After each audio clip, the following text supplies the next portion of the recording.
When you have a history of greatness, the real challenge starts after the finish line.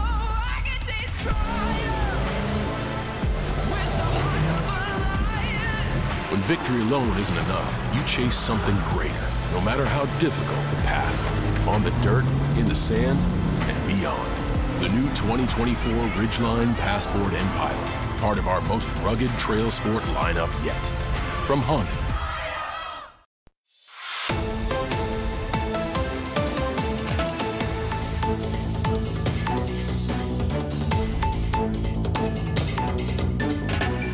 Hello and welcome to this edition of Bayou Time. I'm your host, Keith Weissite, licensed clinical social worker with Terrebonne Home Care. Very glad you're joining us. However you may be joining us, we appreciate it very, very much. Again, we're so very glad. We want to bring you up-to-date information as we're always dealing with something. Who would have thought we would be dealing with a storm in the first couple of weeks in November? We're very glad to have with us from Terrebonne, Levee and Conservation District, Ms. Angela Hidalgo. Thanks for joining us, Angela. We appreciate it. Thank you. All right. With her, Mr. Trey Middleton as well. Trey, thanks for being here. Thank you for having us. We appreciate it. You guys are always working on these things. This is something every day for y'all. It is. It is. And so, but here now, we're still in this recovery process from the impacts of Francine. Let's talk a little bit about where we stand with that. So Francine, as you know, made landfall and had a direct impacts in Terrebonne, and we experienced some scouring and some debris issues throughout the parish. So where we are today is all of the debris has been removed from the levees. Most of the organic stuff has been either windrowed or hauled off, and now we're dealing with the other types of debris, like non-vegetative debris. So we're in the process of removing all that. And while we're doing that, we're addressing those scour repairs. Okay. Now, let's explain a little bit about what a scour repair is, if you don't mind. So the wave action against the levee actually kind of eats away at the dirt a little bit, and it affects the stability of the levee itself. So although this was not major scour repairs, it was still significant enough where we do need to go and address it and repair it. And so what we see is on the inside of the levee, very little. We don't see a whole lot of impact or damage, and we wouldn't, because that's what the levee's there for. That's correct. But when the scouring impact affects the integrity of the levee on the opposite side. On the flood side, correct. Right. And so, again, it's just one of those things that we have to check all those things. And you guys do that diligently with your team, checking on all of those things and being able to kind of figure out what to do and how to do it with those things. We do. And we have a fantastic team. Oh, absolutely. Was there any particular area that had a little bit more scouring to it than others? On the eastern side of the alignment, typically we see more storm surge and scour on that side than we do the western side, mainly because there's not a lot of healthy marsh out there to kind of stop that energy. Right. So we did typically experience it on the eastern side of the alignment. So along the Reach J's and the K's, if you know where that is, Montague, Pointe area. Yeah, I ask these questions enough. And, look, we show pictures enough that people know. Yeah. They're like, when we say J or K, they know what that means. Right. And again, this is a shot of that. Jason, this one is the Humble Canal here, and you can see on the backside of it what we're talking about making sure that we're protecting. Right. And after Hurricane Francine, in that same picture, you wouldn't have been able to see the levee because it was completely covered in debris. Right. The whole side. So. Yeah. And so, again, it's just one of those things where you've got lots of impacts of what we see. You know, it's a vegetation that comes in, but it's also a lot of debris that comes through as well. For sure. Yeah. And so and getting that debris off, if it's tanks, it's hazardous liquids, if it's treated wood, timber piles, things that have chemicals within them, we have to dispose of them differently. So yes, we got to be really careful about that, right?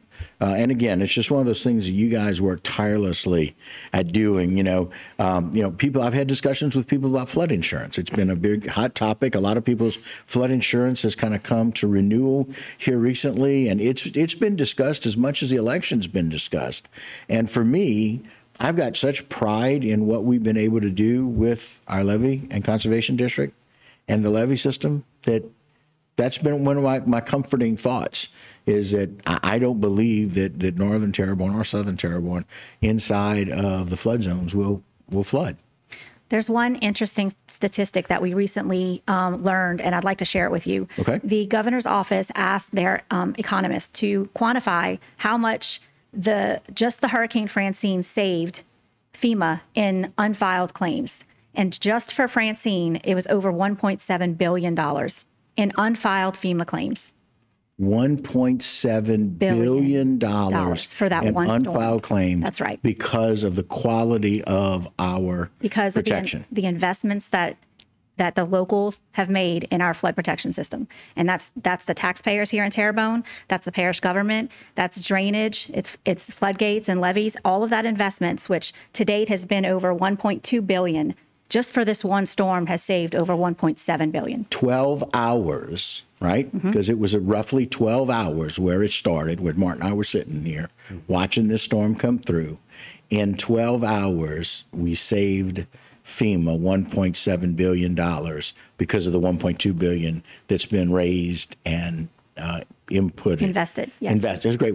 Much better word. Yes. Invested to the safety of our community. That's an amazing statistic, and it speaks to volumes to all of the people that work here now and all of those before us who've made it happen. And frankly, we're getting of the opinion that we deserve some credit for that. I know that's right. Yes. And so it's one of those things where we've talked about this with the people who thought about this some 25, 30, some 35 years or so. And as this has kind of come to fruition and what we've been trying to do with Merganza to the Gulf and making them 15 plus feet of protection and why they, as you know, Mitch and Tony come on, they still don't think that's high enough. They still want it higher than that. And they want to keep pushing. There's a reason why they want to keep pushing for that. It's $1.7 billion in a storm that was barely a 1, they said. Right. That we know was approaching a 2. 100-mile-an-hour winds. Direct impact. Yep. And that's a 1. And nobody flooded. Nobody at all. With the highest recorded storm surge in Terrebonne Parish. And again, interesting point, right? All these storms, the highest recorded storm surge. Not a single dwelling flooded. Right. If all we have to deal with are scours and debris, I'll take that all day long. I know that's right. Yep. And so now that we're talking about this again, Francine, and what y'all have done and the value in that and the money that was saved, now we talk about what we move into with this next storm. Rafael, we're going to take a short break, come back and talk about what all the preparations are for it and a whole lot more. So guys, don't go anywhere. A whole lot more Bayou time when we continue.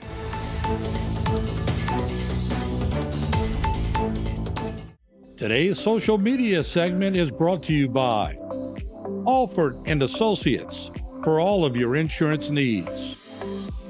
CIS, Cardiovascular Institute of the South, the highest quality cardiovascular care available. Barker Honda, the Barker family tradition of quality.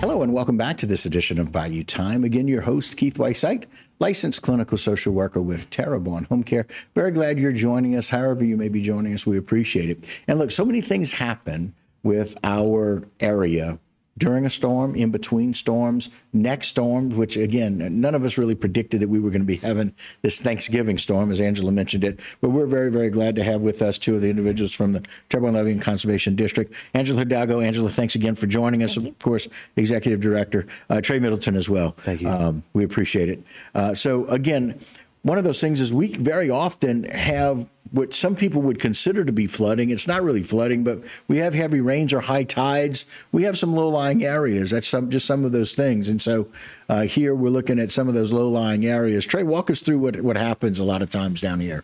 All right, so this looks like it's Shrimpers Row, I would assume, right? Jay?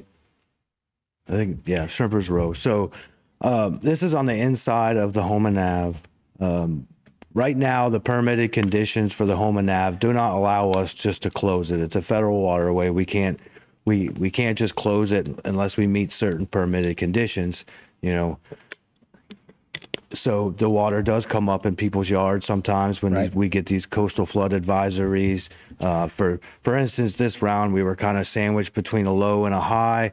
It was forcing the wind up, you know, and the water all of a sudden came up, and then they issued the coastal flood advisory. So it was after the fact. So we responded and closed gates, and in the event that the water on the next tide cycle came up anywhere close to what it did on the previous one. But that the area right there on Shrimpers Row, you know, the lock complex is in construction in Dulac right now. That's a $320 million project. That's right there's a picture of it. You know, that's funded by the Restore Act. You know, the BP fine money through CPRA. So right now you can see they've started construction. It is a 4-year process. It's going to take 4 years to finish this project. Right. But once this project is complete and the lock is in place and functional, we'll be able to close off the Houma Nav and lock vessels in and out, where we don't have to worry about there's a coastal flood advisory and the tides are coming up. You know, the water just won't get into the H&C. So the Shrimpers Row, areas like that, we won't have to deal with that issue. And again, we're always trying to make these situations better. And this is another great example about that, where we see where we have some limitations, right, of closing the Bubba Dove, right, which we can't do right now. But once this is complete, we'll have some options that are different. Right. So we do a lot of work between storms. We don't just respond to storms. Right. You know, we build structures and levees and features like that. So this particular one will overall improve the area of that community, and it'll help with saltwater management and freshwater diversion and management, which will then in turn benefit the marsh and make it healthier, and then also allow for navigation. So all these things, this is a multi-beneficial project, and it's the linchpin of the whole Morganza system. And a caveat too, I just wanted to add, is that the nearly 2 million cubic yards of material that's being dredged for this project is all being used as beneficial use to create marsh around the levee system. One, to restore the broken open marsh areas, and to protect the investment of the levees and structures. Yeah, and again, it's about always using what we have to benefit something else. Right. So we're making the integrity of the marsh better, making our structures better. That area right there in the picture, that used to be open water, and that whole area to the right side, that picture probably doesn't even show a half of it. But nearly 240 acres. Thank you, Jason. Thank you. Oh, yeah, thank you. Nearly 240 acres of marsh creation. Wow. For this one project. Look, there you go. Again, open water there on that right side, not that long ago. Right. So when we dredge in one area and we use that very rich, very culturally rich soil, right, that can grow very, very quickly. Unlike you and I, we don't have that same option. But they just add stuff to it, and there it is. You know, that grass. And again, that marsh makes a huge difference for being able to slow down what we feel as an impact to some of these storms. Correct. And so really good work. And so, again, the construction of that structure, again, Jay, put that picture back up, because I want people to realize and see what it is that we're really doing out there. The construction down in Dulac at Shrimpers Row, and what we're trying to benefit. So show that one again, Jay, if you don't mind. Thank you. I appreciate that.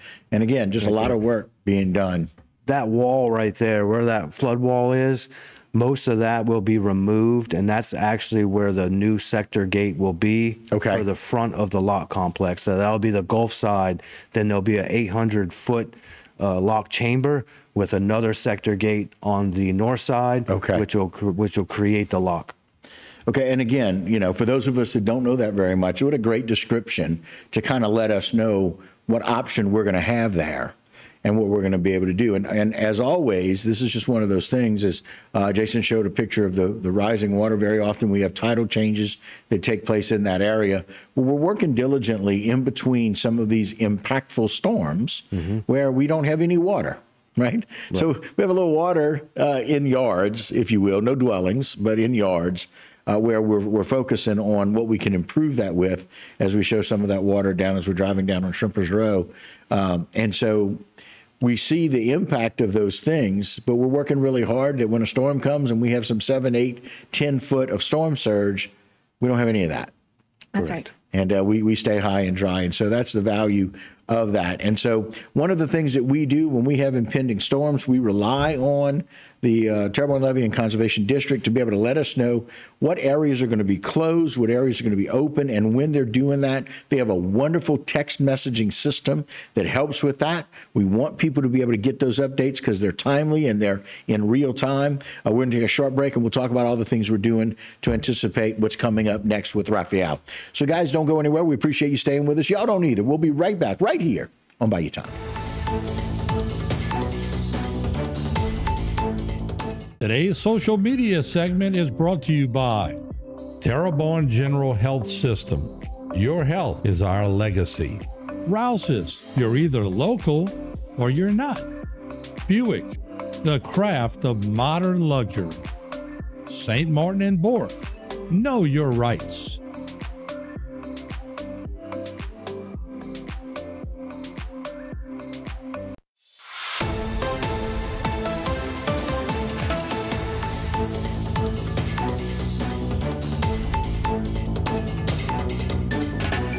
Hello and welcome back to this edition of Bayou Time. Again, your host, Keith Weissite, licensed clinical social worker with Terrebonne Home Care. Very glad you're joining us, however you may be joining us. Also very glad to have with us Angela Hidalgo and Mr. Trey Middleton, both with Terrebonne Levee and Conservation District, talking about all the work and effort that you guys do every day. And I mean every day. Doesn't stop on weekends, doesn't stop whenever we are in between storms. And you know, this area of work that we're talking about, or just finished talking about in the last segment, echoes the point that we're always working to better things and how they're doing. But again, we found out 4 or 5 days ago, this wave is developing. Again, we have this 7-day lookout now, which I think we're happy about and sad about all at the same time. Glad to know, but quite frankly, it's frustrating sometimes. Let's talk about a little bit of the preparation and all of the things that you guys do to communicate so very well with the community. So when we get alerted that there's a potential tropical system coming our way, you know, we have a meeting and we coordinate with our team. And once we make these decisions to operate the system, and when I say that, I mean close floodgates. Once we decide which gates we're going to close and when, we have a notification system that we've invested a lot of time in crafting it to where it's very user-friendly. You can go to our mobile site at tlcd.org/mobile. You can register to receive text notifications at the bottom of that screen. It is a website. It's not an app for your phone, so you have to go to the web. You can bookmark it to your phone on your home screen, so you can always click it. Oh, cool. So you see at the bottom the register button, and then you enter in your name and email address, your cell phone number. What this will do, it will text you as soon as I push out, or my team pushes out a notification that we're going to operate the floodgate. So Tuesday morning, we pushed out a notification at 9 a.m. And said the following gates are going to close in the next 24 hours, and we listed them. And then anytime anything changes, we go and update that notification alert. And again, Jason is doing it for you right here. You're seeing him. He's going to that website, tlcd.org/mobile. Very simple. Go down, hit the button. It says register. You go down, and here you see here Mr. John Smith putting in his information. John Smith, blah, blah, blah, my email, my phone, and hit register. And then you will get those updates as soon as they're pushed out. So you just got to allow push notifications on your phone, and you will get all of that update information right there. Almost everybody's got a cell phone. Correct. And most people have smartphones. Correct. And they should be able to get this very easily. And if I understand that people get a lot of text messages and it becomes overburdensome at times, but there's also a feature on there where you can click on news and alerts. It's right next to that register button, and it shows a historical, there you go, all the notifications that we pushed out since the beginning of time. Right. So they're all there. They're all there. But you can see the most recent ones. That's correct. And go from now to backdated to those other dates about when those were done. And when we got some criticism lately about not posting everything on Facebook so much, but this website is the one-stop shop. Yeah. So everything is here. You can go on there and see historical stuff. You can see the notifications. You can sign up to receive them to your phone. And I can think of a way to make it more convenient for people to be notified. Yeah, it's a website, which is a whole lot safer than going through Facebook. Let's do it through this.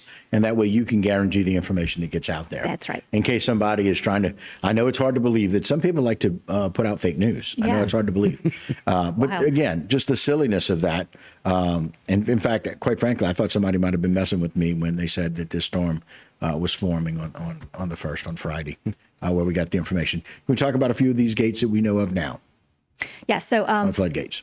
On Tuesday morning, we decided to close all but 2 of the floodgates. We closed every single one except for the Bubba Dove and Falgout Canal and the road gates. We did not close the road gates. This morning, after looking at what the projected path was doing for this hurricane, we decided that we're going to go open up Lower Dularge, Pontchartrain Gate, and Cocodrie Gate and just allow for marine traffic to navigate through the gates. And if they just felt the need to come in, they can come in more. If they wanted to go out, they can go out. And we'll reassess again tomorrow morning to see if we need to open or close any additional gates. Yeah, and again, a lot of this information is dependent upon what happens or what we find out from this storm. And we're kind of tracking it like everybody else. Again, these following floodgates are right now, floodgates and locks are closed. Bush Canal, Boudreaux Canal, Bayou Terrebonne, Humboldt Canal, Bayou Black, Placid Canal, and Upper Little Caillou. Just so you know, those are all closed for right now, and that's because of the necessity of what we're seeing with this storm. Jason, do me a favor, put the track of the storm. I know we had it a little earlier in some of our videos today or some of our shows today. We know that this storm is coming this way. It got a little bit it's ramped up a little bit faster than they thought it would. It's projected to become a Category 2. But they're expecting that when it gets close to the land masses, that it's either going to dissipate because of the very strong winds, or it's going to move a little bit farther to the west. You guys are going to keep checking to see what we need to leave open and closed as we go, correct? Absolutely. Okay, and these are some of the spaghetti models that look at what may or may not happen. A lot of them look at it going towards the west. Of course, we never want anybody else to be impacted by a storm, but we're just really glad when it doesn't come directly towards us. And so now what we're seeing here is the overview and some of the threats and safety of whom it may impact. But let's thank you very much, Jason. I appreciate that. Got about 30 seconds left. Let's talk a little bit, Angela, about what you're going to do over the course of the storm, the course of preparing for the storm and the opening and closing. So we'll regroup tomorrow morning, and our team will decide whether we need to operate the Houma Nav and the Falcon Canal and reclose the ones that we just reopened. Right. And then other than that, we're prepared and as ready as we can be. Yeah. Well, and again, you guys do such a great job. Trey, last thought? Yeah, I just wanted to say that, we've been on here before and we've talked about how each storm is different and we have to adaptively manage for that. And this is no different. Once we close floodgates, we don't typically open them and reclose them. So that's something that we're doing ahead of this, knowing that this storm system is a little bit different, and with the already coastal advisory that we were under, to help allow for more navigation and fisheries. We appreciate it. Guys, thank y'all so much for everything Thanks you do. for having us. Thanks for coming on. All right, guys, that'll do it for this particular segment and this Bayou Time, but don't go anywhere. A whole lot more HTV when we continue.